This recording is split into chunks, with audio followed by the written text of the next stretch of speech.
Introdução. Quantas pessoas estão em busca de algo que não sabem ao certo o que seria, onde estaria e como alcançá-lo? Com isso, ficam correndo de um lado para o outro, produzindo muita coisa e não realizando nada de fato. Fazer um grande esforço sem realizar nada significativo, além de trazer um desgaste físico e emocional muito grande, produz uma grande frustração e vários prejuízos em nossas vidas e famílias. A principal razão que me levou a escrever este livro foi observar, com pesar, que essa realidade tem afetado muitos cristãos, incluindo líderes e até mesmo pastores. Em outras palavras, o fato de terem se arrependido de seus pecados e aceitado Jesus como Salvador não os impediu de se sentirem perdidos em relação ao seu propósito de vida. Alguns, mesmo após muitos anos na fé cristã, experimentam frustrações ao perceberem que possuem um potencial significativo, mas ainda não estão conseguindo fluir em diversas áreas de suas vidas. Se enxergarmos o Evangelho como um remédio, percebemos que, em muitos casos, ele não está produzindo o efeito esperado. E creio que isso se dá, em grande parte, pelo entendimento limitado e, às vezes, distorcido do Evangelho. Apenas salvo durante muitos anos, o foco de muitos pregadores do Evangelho foi apenas apresentar a obra redentora de Jesus na cruz, visando o perdão dos nossos pecados, a restauração do nosso relacionamento com Deus e a vida eterna no céu. Por isso, o apelo que não poderia de maneira alguma deixar de ser feito ao final de toda a mensagem era: quem deseja aceitar a Jesus como seu Salvador? Mas o que significa aceitar a Jesus como Salvador? Quantas pessoas aceitaram a Jesus como Salvador várias vezes, porém não tiveram as suas vidas transformadas? Quantas se dizem salvas porque aceitaram a Jesus como Salvador, porém suas vidas não condizem com o que dizem as Escrituras? Muitos ainda não entenderam que Jesus só pode salvar aquilo que lhe pertence. Do contrário, é só livramento. Uma verdadeira salvação só acontece quando Jesus Cristo se torna Senhor da nossa vida. Inclusive, de acordo com o apóstolo Paulo, foi esse o principal motivo de Jesus ter morrido na cruz em nosso lugar.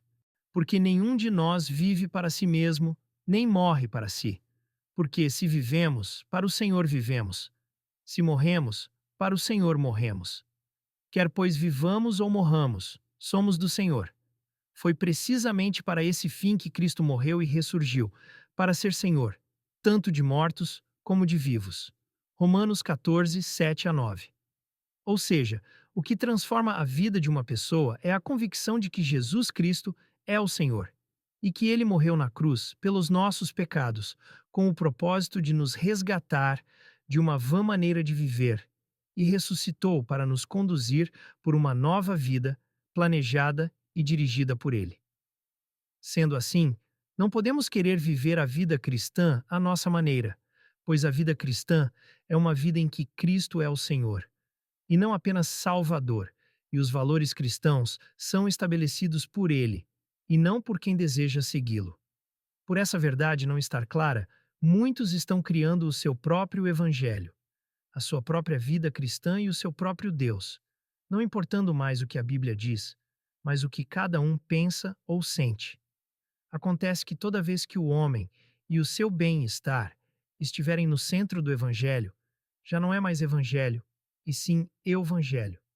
E o evangelho não produz discípulos de Cristo, normalmente conhecidos como cristãos, mas apenas evangélicos, que vivem a vida à sua maneira e domingo vão à igreja praticar a sua religião. Isso é tão sério que já conheci várias pessoas que não quiseram ouvir o evangelho porque conheceram um evangélico, pois eles mudaram a verdade de Deus em mentira, adorando e servindo a criatura em lugar do Criador, o qual é bendito eternamente. Amém. Romanos 1:25. Jesus ter morrido em nosso lugar para nos salvar da condenação eterna é uma poderosa e maravilhosa verdade. Mas não é toda a verdade, pois antes de ser Salvador, Jesus é o nosso Criador e planejou cada área de nossas vidas para funcionar de uma maneira correta e cumprir um propósito específico. Quando não entendemos isso, tentamos viver a vida cristã à nossa maneira e não à maneira de Deus. Consequência: compreender a obra da cruz unicamente como um ato redentor é apenas vislumbrar uma parte da verdade, o que pode resultar em indivíduos que não experimentarão uma vida cristã frutífera e realizada. Veja o alerta que o apóstolo Paulo deixou sobre isso. Segundo a graça de Deus que me foi dada, lancei o fundamento como prudente construtor, e outro edifica sobre ele. Porém, cada um veja como edifica. Porque ninguém pode lançar outro fundamento além do que foi posto, o qual é Jesus Cristo. Contudo, se o que alguém edifica sobre o fundamento é ouro, prata, pedras preciosas, madeira, feno, palha, manifesta se tornará a obra de cada um, pois o dia a demonstrará, porque está sendo revelada pelo fogo, e qual seja a obra de cada um, o próprio fogo o provará. Se permanecer a obra de alguém que sobre o fundamento edificou, esse receberá galardão. Se a obra de alguém se queimar, sofrerá ele dano, mas esse mesmo será salvo, todavia, como que através do fogo. 1 Coríntios 3:10-15. O apóstolo Paulo deixa claro que não basta o fundamento estar correto, Cristo, pois a forma como a sua vida será construída sobre esse fará toda a diferença. Em outras palavras, não adianta alguém crer na obra redentora de Jesus, porém não edificar a sua vida de acordo com o que Jesus determinou em sua palavra. Quantas pessoas estão salvas, porém perderam seu casamento por viverem fora da vontade de Deus? Quantas pessoas estão salvas, porém endividadas, dando mau testemunho por falta de uma educação financeira? Quantas pessoas são salvas, porém são péssimas funcionárias e por isso só vivem desempregados ou não conseguem avançar em sua carreira profissional devido à sua mediocridade? Com relação a esse último ponto, vivi uma experiência significativa, pois quando iniciamos a igreja, muitos de nossos membros não tinham completado nem o ensino fundamental, inclusive vários jovens. Ou seja, muitas pessoas que tinham todas as condições de estudar optaram por não concluir o ensino básico. Todavia, estavam sempre buscando oração por um novo emprego, pois só viviam desempregados ou fazendo serviços temporários. Certa vez o Senhor me chamou a atenção sobre não continuar orando por portas abertas, pois se Deus abrisse as portas que tinha para essas pessoas, elas não entrariam, por falta de qualificações básicas. E fiz questão de falar isso para toda a nossa igreja. Sabe qual foi o resultado? 80% da igreja, à época, voltaram para a escola e concluíram não apenas o fundamental, como também o ensino médio. Até a minha mãe, que só tinha a quarta série, voltou a estudar com 70 anos e concluiu o ensino médio. É sobre isso que estou falando. Quando olhamos para a realidade de muitos cristãos, inclusive convertidos há mais de 5 anos, percebemos a triste realidade abaixo. Pessoas sem identidade ou com uma identidade distorcida. Pessoas sem objetivos de vida por falta de conhecimento, falta de incentivo ou bloqueadas emocionalmente. Pessoas que desconhecem o seu potencial ou não sabem como desenvolvê-lo. Pessoas que estão construindo sua vida a partir de tradições familiares e experiências traumáticas, não por princípios nem por propósito. A realidade de muitos pastores. Trabalhando há mais de 15 anos com pastores e líderes, realizando os congressos e seminários através do Ministério Cura Minha Noiva, no qual atendemos centenas de pastores e líderes de diversas denominações, tradicionais e pentecostais, que conduzem igrejas de diversos tamanhos, de 50 a 7 mil membros, constatamos a triste realidade. Falta de identidade, senso de capacidade, de merecimento e de amor próprio, o que nos impede de buscarmos alvos maiores. Falta de identidade ministerial, que gera uma grande concorrência com outros ministros e uma grande barreira para a unidade pastoral em uma região e, às vezes, na própria igreja. Falta de habilidades e ferramentas para desenvolver liderança. Falta de princípios financeiros, o que tem levado muitos a estarem endividados. Falta de qualidade de vida, principalmente em se tratando de saúde e lazer com a família. O mais triste é olharmos para o altar de muitas igrejas e percebermos que a família de muitos pastores e líderes estão feridas, e algumas até mesmo destruídas por causa do ministério. O pastor e terapeuta Alcione Emerick, fundador do SECRAI, que trabalha há anos com restauração e treinamento de pastores e líderes na área de cura interior e libertação, deixou registrado em seu livro Contaminação Espiritual a seguinte declaração: antigamente, as pessoas morriam pelo cristianismo. Hoje, as pessoas estão morrendo de cristianismo. Claro que ele está se referindo a uma visão distorcida do cristianismo que tem se propagado no meio da igreja evangélica brasileira.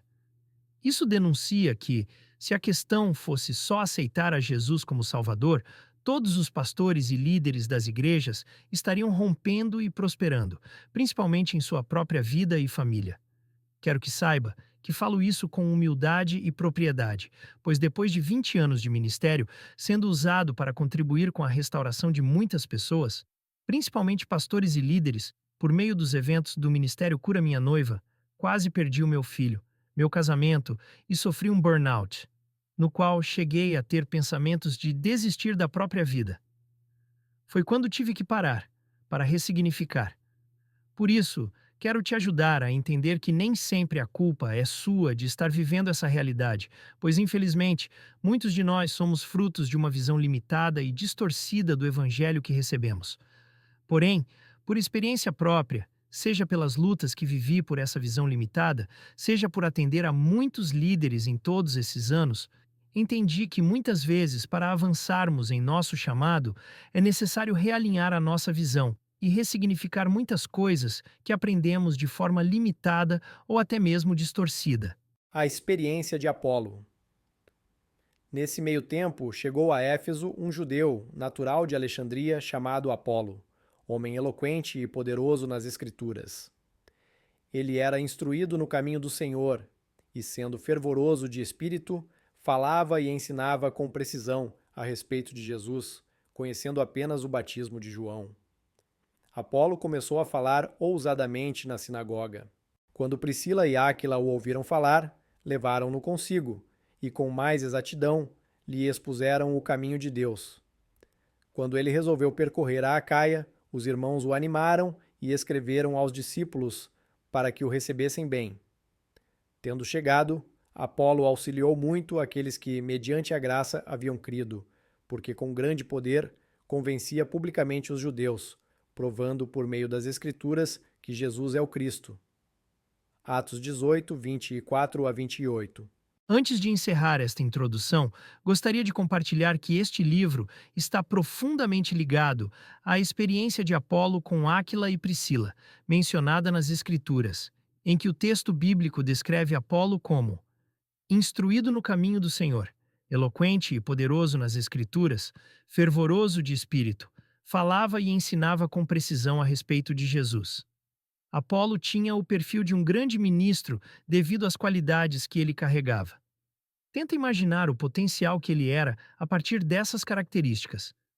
Parecia um ministro perfeito. Contudo, o texto bíblico faz um destaque muito importante, pois apesar de Apolo pregar com precisão a respeito de Jesus, o seu conhecimento ia até o batismo de João, que falava sobre o arrependimento para a remissão de pecados. O que precisa nos chamar a atenção é que Jesus já havia sido crucificado, ressuscitado, ascendido aos céus e enviado o Espírito Santo aos seus discípulos. Ou seja, mesmo sendo um ministro notável, a compreensão de Apolo sobre Cristo e o Evangelho era restrita, o que limitava todo o seu potencial. Sua eloquência, fervor espiritual e precisão ao falar sobre ele não eram suficientes, pois sua visão estava limitada pelo conhecimento parcial que possuía. No entanto, o relato menciona que Áquila e Priscila, ao ouvirem a pregação de Apolo, reconheceram a importância de se sentarem com ele e auxiliá-lo a aprofundar sua compreensão sobre Cristo e o Evangelho.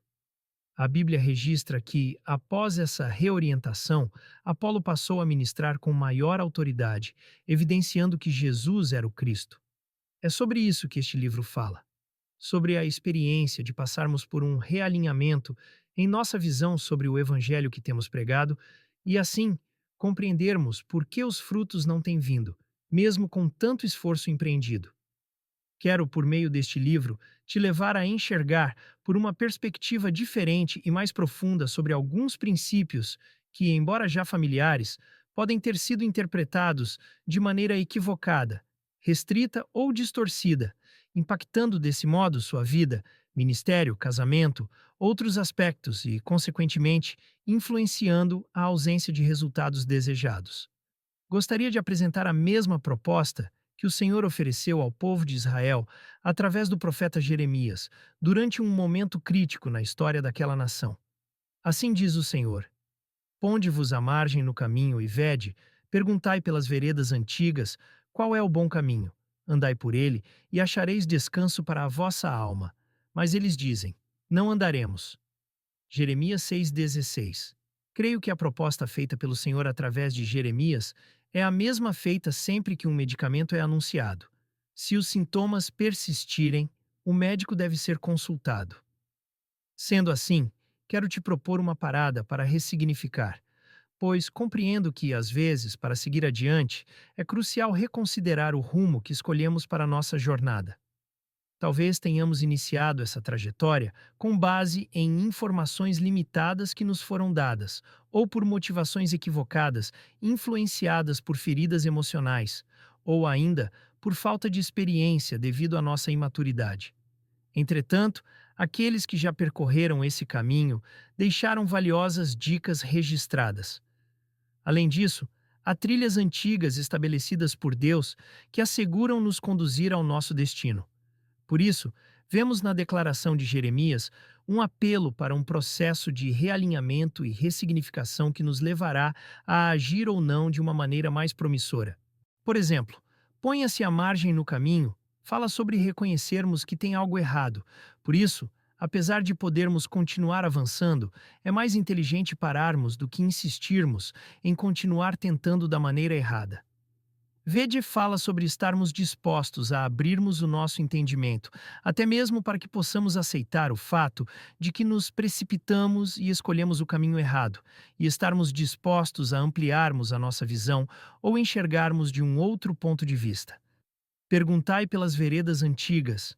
Inicialmente aponta para a importância de termos humildade em reconhecer que não sabemos tudo ou que podemos ter interpretado erroneamente o que aprendemos. Em segundo lugar, ressalta que, ao buscarmos inovação, frequentemente abrimos mão de princípios imutáveis, pois, em se tratando de princípios, eles são eternos e nunca vão caducar, especialmente os que foram estabelecidos por Deus. Andai por ele implica em tomar a decisão de agir de forma diferente, adotando uma nova postura fundamentada no que Deus estabeleceu em sua palavra, visto que ele dá maior importância à sua palavra do que ao seu povo. A promessa é que essa atitude trará descanso para as nossas almas. Todavia, trata-se de uma escolha, pois, conforme indicado ao final do versículo, fica claro que Israel optou por não seguir os caminhos sugeridos pelo Senhor através de Jeremias. E aí, está disposto a parar e ressignificar? Você reconhece que, se continuar caminhando do jeito que tem feito, o prejuízo será enorme? E reconhece que caminhou dessa forma por causa da visão que você tinha? Entende que precisa enxergar de outra perspectiva? Se a resposta for sim, seja bem-vindo a esta jornada que mudará a sua vida, como também a vida de todos os que estão ao seu redor, pois apesar das nossas decisões serem feitas individualmente, as consequências serão coletivas.